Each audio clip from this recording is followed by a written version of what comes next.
lists out her expectations, and he asks, "What do you have to offer?" Me? Oh, that's all? Because I'm not good enough. What I'm expected to bring to the table is a lot. But that's not what we're talking about in this video. We're talking about two nasty whores. One male and one female. That's right. The cowboy versus the schoolgirl. We're not talking about an actual schoolgirl here. What we're actually talking about is, well, you know those girls. They're 21 years of age, they're old enough to go to the bar, and the way they dress is just for them. Alright, so we'll start off with the cowboy, because this makes it pretty easy. This will set the stage for all of your sexism later on in the video. This will set the stage for your ignorance and stupidity later in the video. So there's this thing called a codpiece. In Shakespeare's day, a cod, you guys talk about fishy smells in women, right? Well, a cod was a reference to a man's genitalia. And a codpiece was underwear that fit over the outside of your pants that would make your bulge look huge. Huge! You've got a ginormous, massive piece of fabric is what you've got. Kind of like a push-up bra. There's nothing there. You're giving an illusion. You're trying to sell something. You're trying to sell an image of sex. For a male, it's virility, right?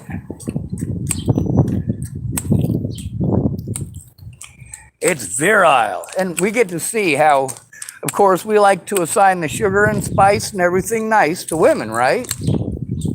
But then, of course, there's the expectations out of women versus what they actually do. What a woman is expected to say versus what she's expected to do. In Roman times, women would have sex with gladiators, would swoon over gladiators. Why gladiators? Why would women who just want peace and love, because every woman knows that a woman would do it better, a woman would control it better. Oh, no, no, no, no, no. The upper echelon especially would pay money to have intercourse with a gladiator. Virility. That violence and dominance shows a winner. Makes her horny. And she's willing to pay for his services.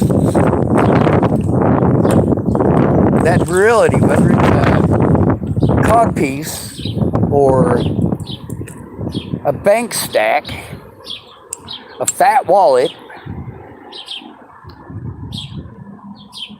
it all comes down to motivation, don't it?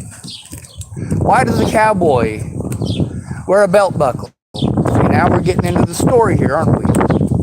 Now we're getting into the real nitty-gritty. A cowboy wears that big-ass, shiny, gold and silver belt buckle so that you will look at his genitalia and think of his virility. It is literally an advertisement for you to stare at his dick. It's literally a male going out of his way to give you an excuse to stare at his Johnson region. Nice belt buckle. Now, let's forward ourselves to the schoolgirl. All right, so she's not really a schoolgirl. She's at least 21 years of age. She's wearing a Catholic schoolgirl uniform, though. She's trying to advertise that she's underage. She is advertising. She has that belt buckle. Yes, you are dressing for success for something. If you're dressing like a Catholic schoolgirl, you are literally trolling for pedophiles at a bar. See, here's the thing about you dressing as a Catholic schoolgirl versus him dressing with a codpiece or a belt buckle. He's doing this to give you ample reason and excuse to look. Now we've got this schoolgirl who is an adult who is wearing a bright red bra and a sheer white shirt that isn't buttoned, and it's just tied in a knot. It shows off your belly button, and for especially, it shows off your cleavage, even if you don't actually have any. You are trying to accentuate as if you have a codpiece. You are trying to show that your mammaries are bigger than the next girl's, that they're not saggy, that they're not droopy, that you still have a youthful form. Ugh. Now, if a cowboy is walking down the street, let's say he decides he's going to go to the Denver livestock auction, and afterwards he goes down to Pearl Street, and he's got that big old belt buckle, and he's walking down the Pearl Street Mall, and pretty women are looking at his belt buckle, and fat women are looking at his belt buckle, and skinny women are looking at his belt buckle, and ugly women are looking at his belt buckle. They're all looking at his belt buckle. And what does he do? Keeps on marching along. If he has a conversation with you and you keep on glancing down at his belt buckle, well, you're possibly only looking at that belt buckle because it's the only shiny thing he's got on. His hat's made of felt, his shirt's made out of cotton, his pants are made out of denim, which is mostly cotton. His boots are made out of leather and nylon string. So the only thing that's really shiny, the only thing that is going to stick out like a sore thumb and draw your eye is that one giant piece of shiny metal placed just over the top of his cock and balls. We know what he's doing. Just like you know what you're doing. Now, does he tell the fat girls they can't look at his belt buckle?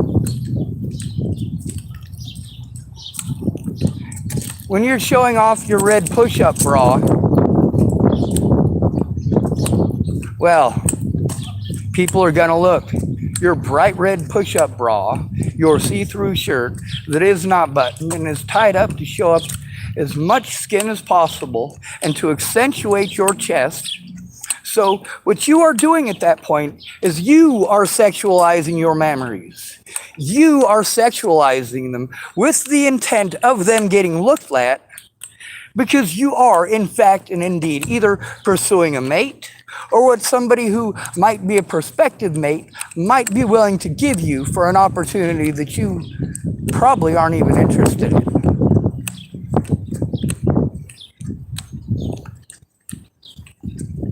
You want to go out with the bad boys, and when he beats the shit out of you, you go to a simp, he bails you out, and then you go back to either another bad boy, or you go back to the same one who just beat the living fuck out of you, but you're going back 2 weeks later.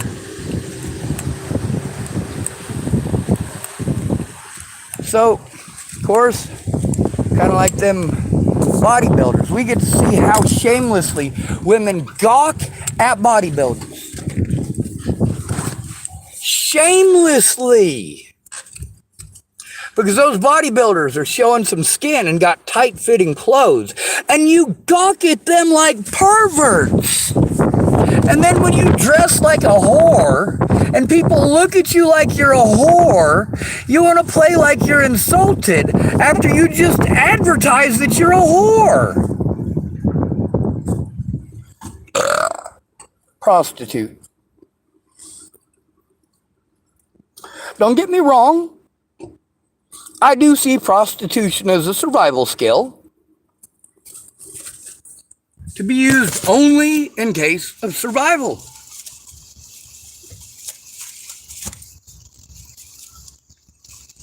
It's not like we're living in a third world apocalypse here in the United States, except for some of the homeless.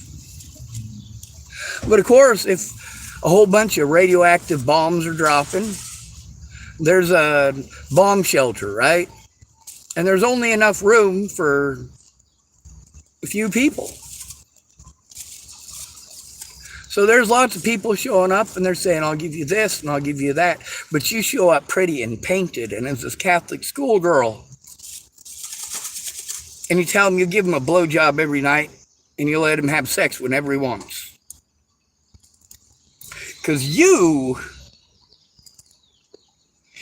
think that sexual pleasure is what he's going to want in his little man cave. Well, you better hope that he's a pedophile the way that you approached it.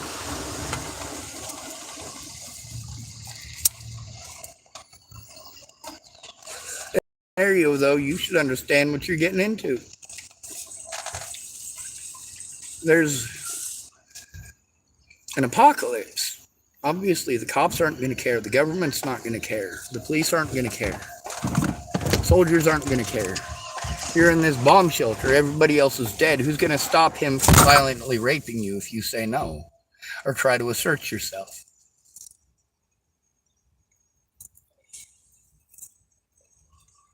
You wanted to assert your assets? You're small. You're tiny. You advertise that you're a child who wants to give sex.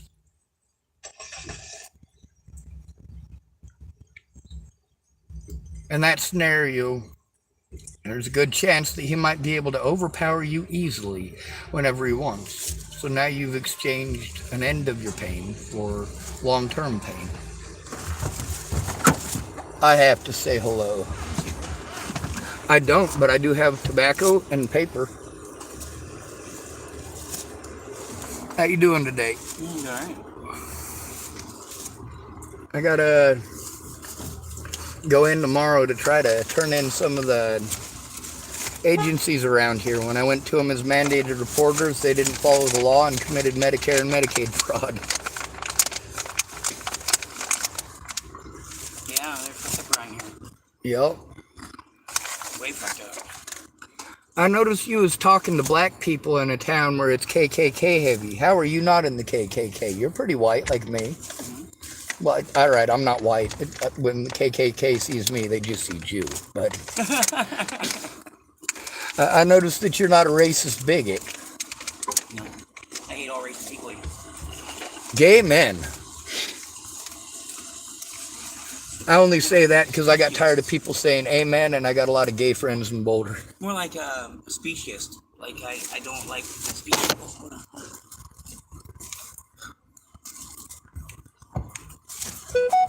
I'm going to get a cigarette. Between now and then, I am going to roll one.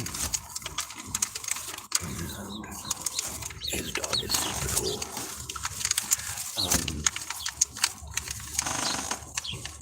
Anyway, why am I not drifting on the cowboy the way I am the overage schoolgirl? Because he's not falsifying what he's out there doing. He's doing the exact same thing that she's doing by trying to accentuate her cleavage. Why am I not going after the bodybuilders the way that I go after these women? Well, because these women are gawking at those bodybuilders like perverts. Sorry, I'm still talking to my YouTube channel while trying to find it. My rolling papers are easy. They're right here. And let's see if there's any tobacco in this one left. I also got, yep, there's a little bit of tobacco in here. And here are 2 snipes from earlier, too, to add to it.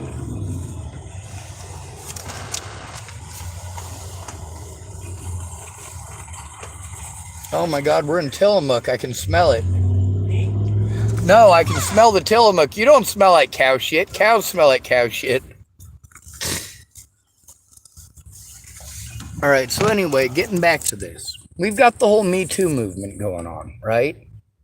But the Me Too movement is ignoring all male victims and victimizing male victims who come forward and chastising and berating them for trying to come forward and be heard. As if they're horrible people because they're trying to be heard. And then we've made an entire game out of, well, we're all expected to listen to women even if they talk for hours on end about anything but something useful. See, when you need to focus on getting bills paid, and she wants to talk about what Samantha Red is doing, and what Rosetta Redfeather is doing, and what John Nomi is doing, and what Natalie Bollinger is doing, and Sean Schwartz is doing, and Laura Nelson is doing.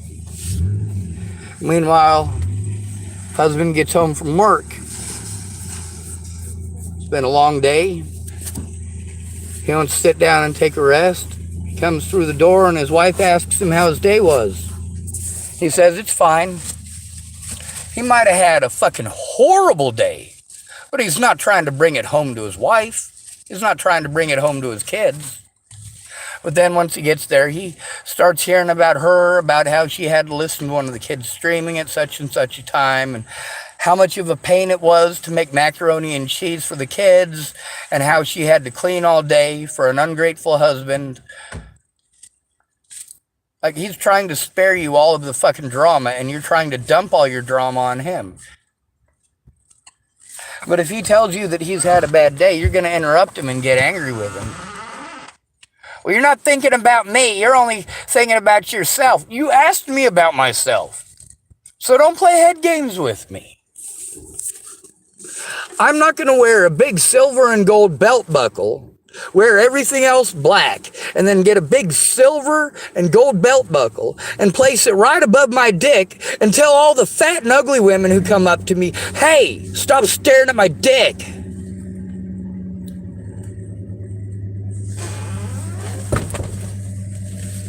Hey, my eyes are up here. In my 20s, I had a hell of a six-pack. If I walked down the street in Pearl Street in Boulder, Colorado with no shirt on, women would talk to me, which they didn't most of the time because I got a big nose.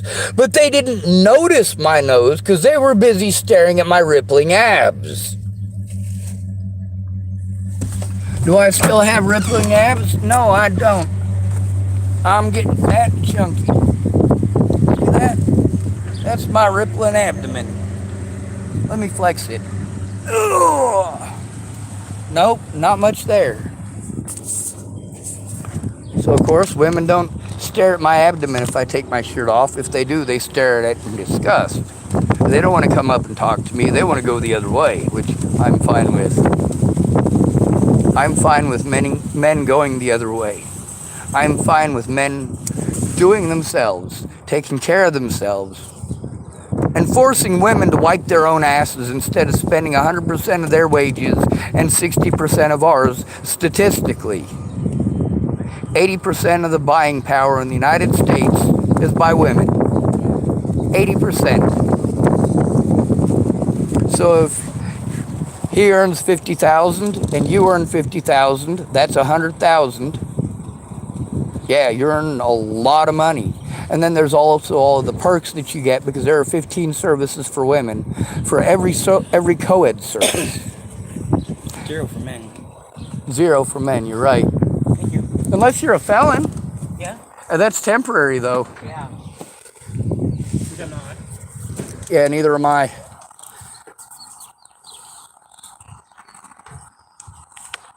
So we've got a lot of services. They're just not for us. And then, of course, we've got the expectation that societally we're supposed to protect women and children. Women and children are not supposed to protect us. We're supposed to care about their emotions, whereas they're only supposed to care about what we're providing for them. If we're not providing for them enough, we're horrible people. It doesn't matter what our emotions are or what our situation is. She's spending most of a man's money in a relationship, and all of hers, statistically, if women earned the same amount of money per hour, they'd be earning less than men. Why? Because they work less hours. Hourly wages for women are higher than they are for men. That's right, higher. And this may not sound like a lot, but women earn 30 cents an hour more than men nationwide. 30 cents an hour. Now, she works less hours, but if she worked the same hours the same amount of hours, she would get more money by the end of the year than he would. But let's pretend that it's a 50-50 thing. $50,000 of the income, that's the average income in the United States. $49,886 or some crap like that. Pretty close to $50,000. Now let's say that they both work the same amount of hours, they get the same wages, and they get $50,000 a year each. 80% of the wages, that means all of her $50,000 plus over half, 60% of his money. That $30,000 out of his $50,000, yeah, you double 50, it's 100. That'll give you the out of 100 total. Now, since we doubled the $50,000 that he earned in a year, we also have to double the $30,000 a year that he's giving up to her. So if we double that, that's 60. So 60% of his wages goes to her buying stuff. So now she's not earning $50,000 a year. She's earning $80,000 a year, and he's earning $20,000 a year. And what's he expected to buy with that? When we talk about benefits, that we've got women who are professional students, we're talking about over $100,000 a year in benefits just for that. So she can earn $100,000 a year. It's called self-improvement, but do we get that self-improvement? No. The self-improvement crap is based off of statistics made in the 90s before we had TikTok and YouTube, and realized how many female predators there really are, and how female predators utilize their gender to have others harmed, to have others targeted, to do the we have to protect women and children, the assumption crap. Kind of like when we teach a girl that she's allowed to hit a man once, and he's not allowed to hit her back. She's allowed to hit him once for free, but it's never okay to hit a woman. Well, some of those women think that that once for free resets every 30 seconds or less. Because of this mentality that we have taught women, lesbian relationships are literally the most violent relationships in America. Bar none. Statistically, lesbians are more likely to get in a knockdown, drag-out fight than two homosexual men. They're more likely to get in a knockdown, drag-out fight than a man and a woman. That's because in a man versus man relationship, you understand the damage. You understand that there's consequences for you hitting another person. In a straight relationship, even though it's only the man who has to fear it, a man has to fear hitting a woman back. But a woman-on-woman action, oh yeah, they can beat the shit out of each other nightly because they're both pissed off about something stupid. And of course, it's men's fault. Men pressured them as lesbians to beat on each other or something. I know lesbians who will dress up like $2 hookers because they're trying to attract other lesbians. I also know lesbians who will dress up like men because they want to attract other lesbians.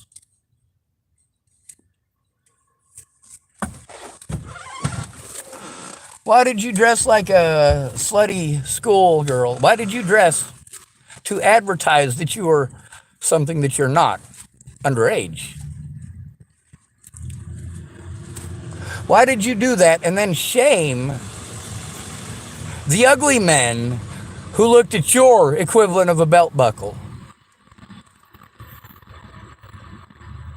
But you'll smile and curl your hair and push out your chest if he's good looking.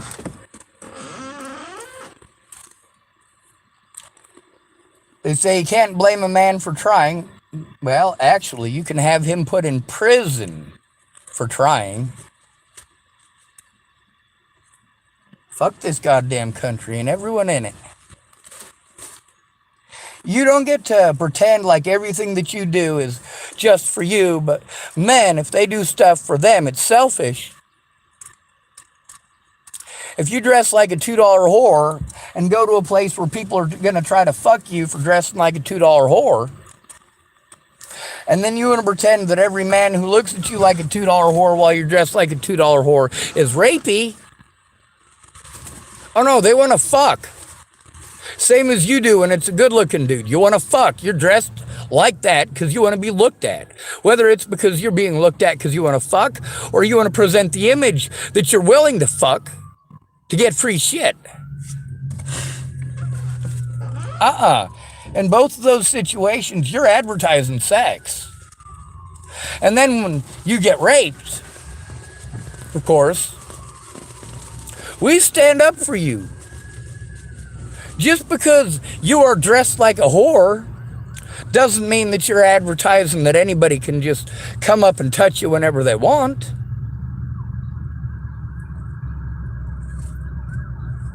You're dressing to get looked at, and you get to choose. You get to choose which one you want out of the potential suitors. If what you want is sex with a bad boy, that's the one you give an opportunity to. If what you're after is money, you let that old fat guy with gray hair in the bar give you that, because he's more likely to have it. A lot more likely to have it than that Chad you be throwing yourself at. And then you blame all men for your dating decisions. Your Chad was a piece of shit. You advertised for superficial. You got superficial. And then you pretend that all men are superficial because you are superficial. No, you got what you wanted. Attention. The attention that a whore gets. Why do we stick up for you when you're raped? Because no still means no. A prostitute doesn't want to have sex with a John, she shouldn't have to. If she says, you know what? A lot of the guys that come to me, they're young and they're stupid and, you know, they're virgins, and it's a labor of mercy for these nerdy men. But when you got a 600-pound slob who's got chunks of week-old chicken stinking underneath his left breast, you should be allowed to say, hey, you know what? It's not worth the $50. Same as we should be allowed to tell a fat woman we're not interested. Same as we should be allowed to tell a broke woman that we're not interested. Personal preference. If I don't want to fuck a fatty, I'm not going to fuck a fatty. If I don't want to screw a skinny, I shouldn't have to screw a skinny. And it's not okay to pressure me to do that as if I'm a bad person, because I'm not attracted to you. I'm not attracted to any of you, which really makes it suck for me. Because if you're throwing hints at me that you want particular things from me, I'm going to avoid it.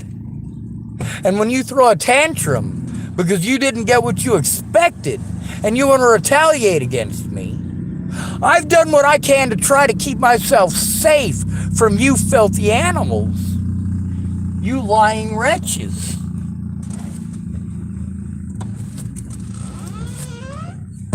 But me telling you that you did wrong shit isn't the same as telling you it's okay to rape you.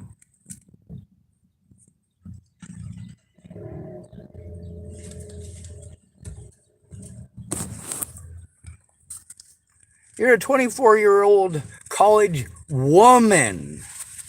Have some fucking respect for yourself. Wipe your own ass. You earn more than a man does per hour. You have more benefits available to you. You don't need a man. You're absolutely right. So leave us the fuck alone.